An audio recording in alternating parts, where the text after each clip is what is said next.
She thought she had her whole life ahead of her, that she could just hit pause, fly off to Europe, post a couple of wine glasses on Instagram, hide behind words like, "I need to find myself," and return to the way things were, as if nothing had changed. What she didn't know was that while she was out searching, someone else had made a choice too. Not loud, not dramatic, but irreversible. He didn't shatter plates or beg her to stay. He simply changed everything. Quietly, deliberately, permanently. While she posed in front of sunsets and embraced new friends, he was erasing traces of her from the home they once shared. He didn't yell, he observed. And when she came back, she didn't find a wounded husband.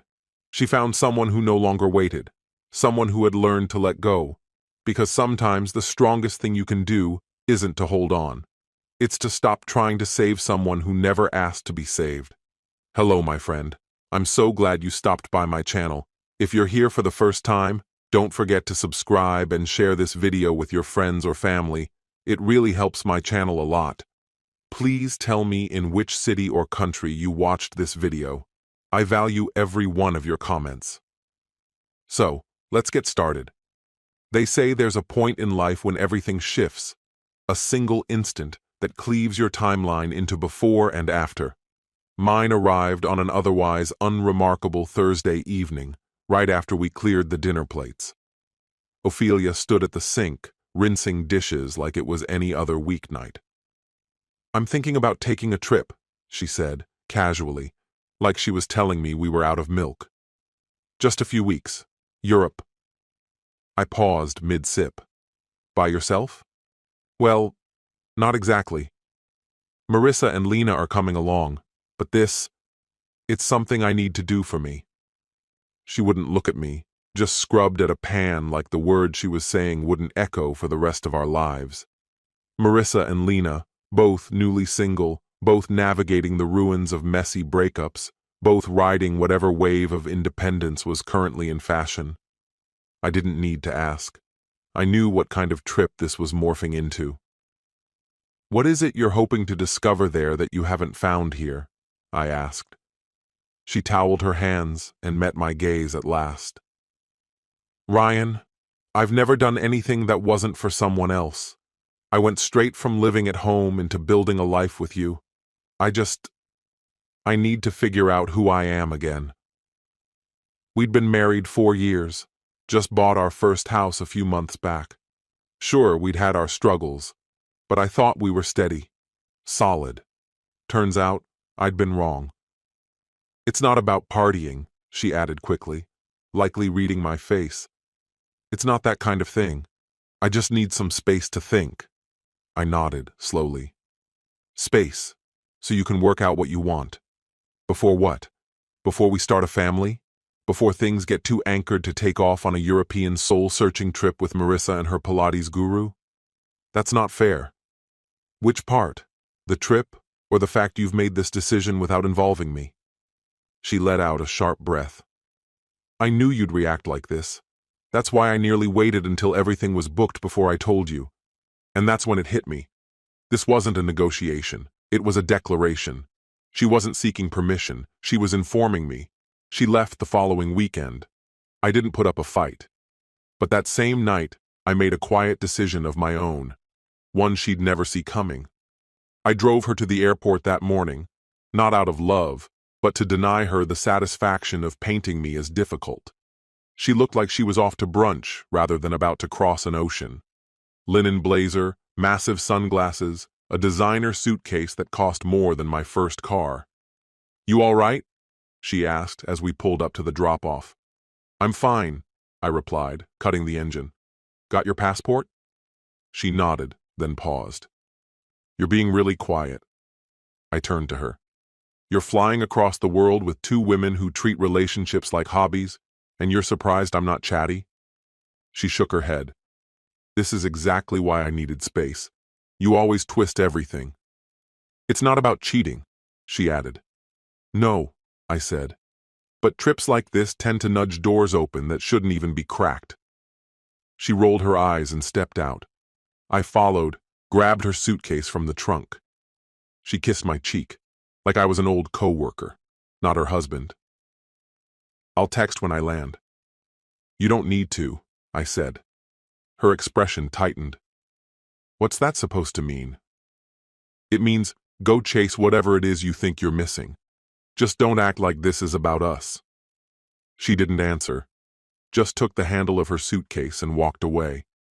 I stood there for a beat, then got back in the car and drove off, never once looking back. That afternoon, I started going through our finances. I wasn't aiming to blow anything up.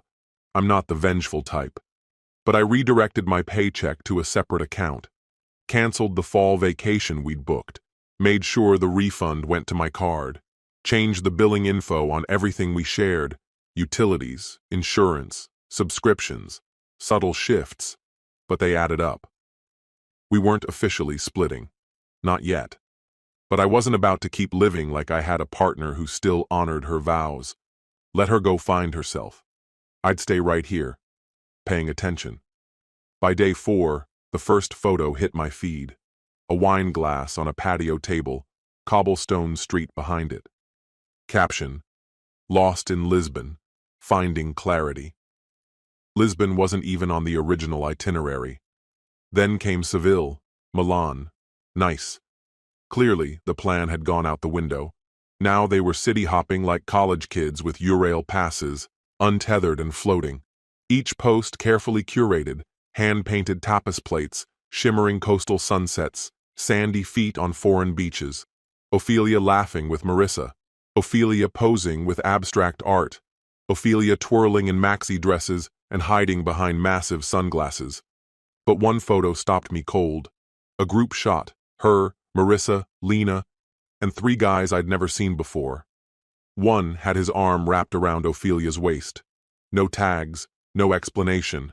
Just the caption: "New friends, old souls."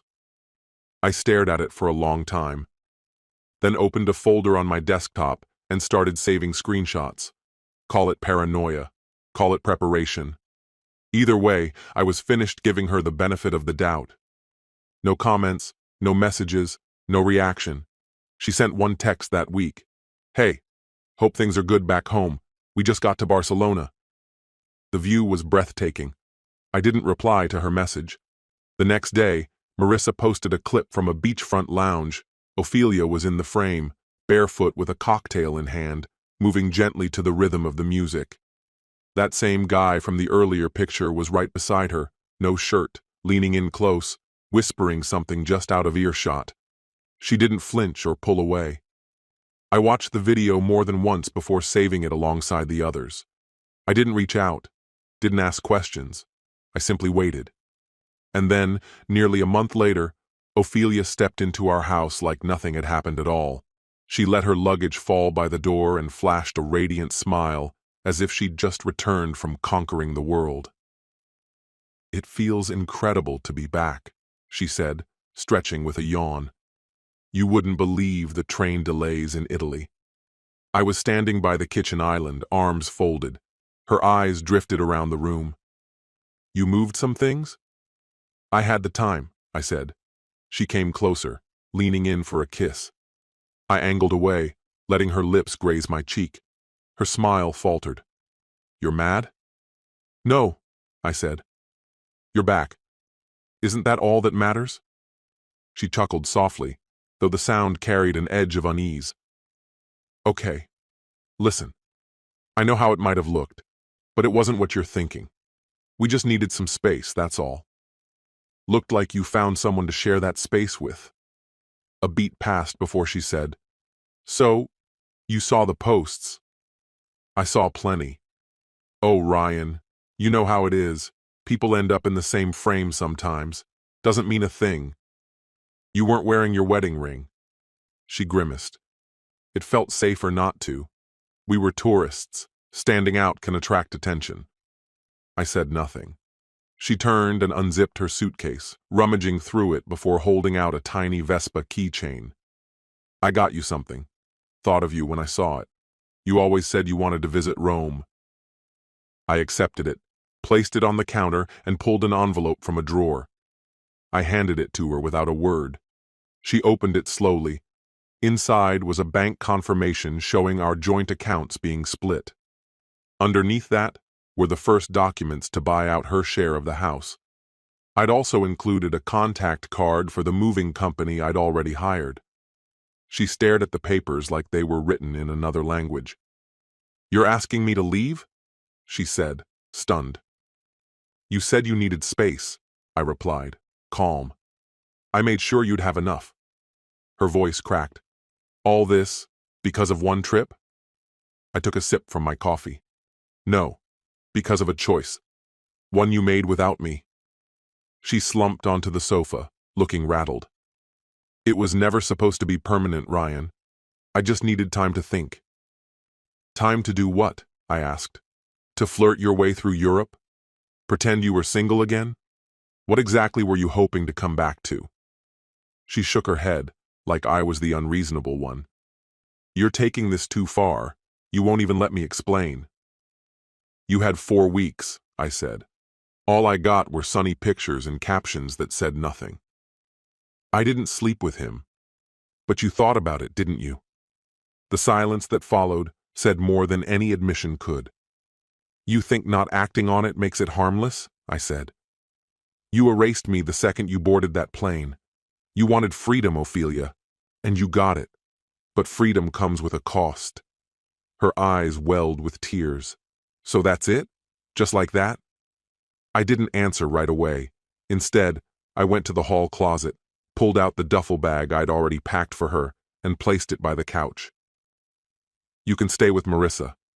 Or Lena. You've got options." She got to her feet, her voice shaky. "You're really doing this?" I met her gaze. "I told you not to pretend this trip was for us. You made your choice. Now I'm making mine." There was no shouting, no drama, just the dense, unspoken weight of an ending settling into the room. By the end of the week, she was gone. Marissa arrived in her compact blue hatchback to help load up Ophelia's things. She didn't say much, just nodded stiffly when I answered the door, muttered a flat, "Hey," and walked down the hall toward the bedroom. Ophelia kept quiet too. She moved around like a visitor, gathering her belongings. She took down photos from the walls, cleared out drawers, left a half-used bottle of shampoo in the shower, like she couldn't quite finish letting go. At one point, she paused in the doorway, watching me type at the dining table. "This still doesn't feel real," she whispered. I didn't lift my head. "It is. I thought maybe we could fix it. Once I came back. You should have thought about that before you left without me." That weekend, my brother Alec came over with his truck. We loaded the last of her boxes into storage. He didn't demand explanations, just gathered his things, secured them carefully, and drove off. Once his taillights faded into the night, I stayed outside on the balcony, wrapped in a blanket, sipping slowly from a glass of whiskey. The house felt different now.